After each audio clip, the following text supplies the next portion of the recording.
किसी व्यक्ति को किसी उसके गुरु ने बताया कि तू जाप करवा दे, इतने जाप करवा दे, किसी मंत्र दे दिया श्लोक सा। तो उसके लिए उसने कोई और ब्राह्मण तो मिले को नहीं। उस अपने गुरु से पूछा, जी ब्राह्मण नहीं मिल रहे हैं, मैं किसी और से करा सकता हूँ? कहाँ भाई किसी से करा दे, फिर इतने मंत्र करा दे तू। वो गया वहां पर लेबर चौक पे। लेबर चौक पर दो व्यक्तियों से कहा, भी ऐसे ऐसे काम है, आप यहाँ क्या दिहाड़ी लेते हो एक दिन की डेली? उन्होंने बताया कि हम 15 रुपये लेते हैं।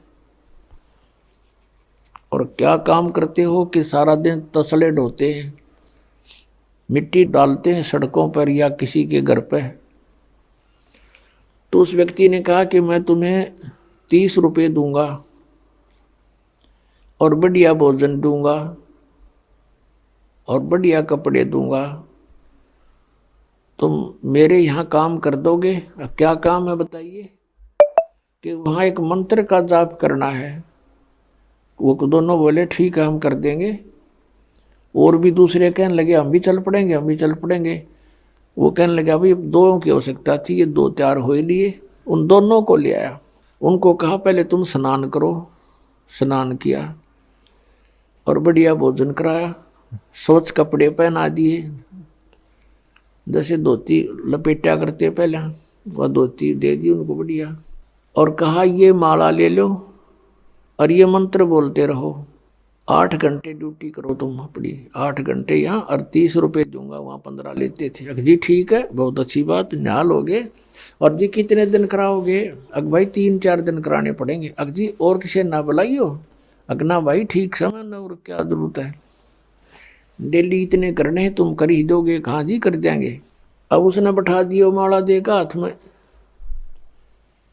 उन्होंने आधा घंटा तो कराया, फिर 10-5 मिनट और कराया। फिर उन्होंने सोची रहा तरा भैया कद बजेंगे 8 घंटे। वो तो दोनों ने बोले भाई ले पकड़ तेरी माला अरिया तेरी धोती, हमारा बनाओ 8 घंटे जड़ कौन बैठा रहा इसमें बंद के। वो छोड़ के सारा सामान और पैर का अपने वो कपड़े वो लेबर चौक पर खड़े हुए, 15 रुपया में सारे दिन वो डले डोलिए। वहां सुखता बैठ कर मंत्र ना कराया गया। इस मन की इतनी गंदी आदत है यार। एक पेट के लिए आप कितनी मेहनत करते हो, पशु भी थक जाता, हमने देखा, क्योंकि दास का किसान परिवार में जन्म था। सुबह से लेकर शाम तक हाल ही हल जोतता है, उसका कोई घंटों का हिसाब नहीं। सुबह 6 बजे चला जाता, शाम ने 6 बजे छोड़ता बैलों को। और कई एक ऐसी व्यवस्था होती है, फिर चारा काट के सिर पे रख कर लाता था। बैलों को तो छोड़ देता था, वो अपना चारा चरते थे और वो हाथ से उनकी चारा काटता था और फिर उनके लिए सारा चारा डालता था। फिर लेन देन जो घर का उसको करता है, पशु से भी ज़्यादा कार्य करता है एक पेट के लिए इंसान। और एक भगवान के लिए 10 मिनट नहीं निकालने देता यो मन, इतना दुश्मन है इस आत्मा का। तो पुण्यात्मा इसके जाल को समझना है अपने। और भक्ति भक्ति के हिसाब से होगी, जैसे भगवान ने बता रखी, अपने मनमुखी नहीं करनी। अब जैसे कावड़ लेने जाते हैं, बड़ी श्रद्धालु आत्मा है, वहाँ से लेकर वहाँ तक पैदल जाते हैं। कई बार तो पैदल आते हैं और पैरों में छाले पड़ जाते हैं, पट्टी बांध बांध कर, और चलते ही रहते हैं। और उन नैनों कह दे तो ये एक मंत्र की माला फेर दे छोड़ कर चलो, इतना लंबा मंत्र 108 मंत्र क्यों करोगे? सो में शटराई करने लग जाता, इतना वो है। ये उल्टे काम करने में राजी और अच्छे काम में इसकी बिल्कुल रुचि नहीं बनती। तो इस भक्ति से, ज्ञान से, परमात्मा के अंकुश से ये मन फिर आपको भक्ति करने देगा। ना भक्ति ना करने दे, और कुछ भी कर ले, तपस्या कर ले सारा सारा दिन, कोई कोई वर्षों तो खड़े रहते हैं, क्योंकि वहाँ मन का सहयोग होता है।